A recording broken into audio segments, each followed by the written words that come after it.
to or welcome back to Hello High for another quick and easy infused cannabis recipe. And today I'm showing you how to make a mouth-watering lemon honey garlic salmon.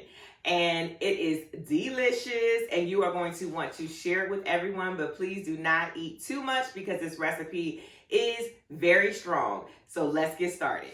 This recipe, you'll need salmon, lemon, honey, garlic, unsalted butter, canna butter, salt, pepper, and chopped parsley.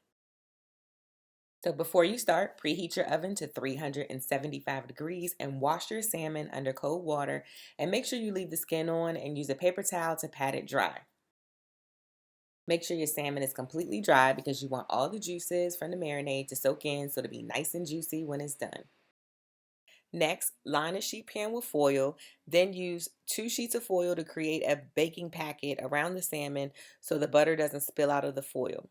Place the salmon back on the foil and fold the edges up on each side. Then sprinkle 1 teaspoon of salt and a half a teaspoon of black pepper to season the salmon and set it to the side. Okay, now use a cutting board or the countertop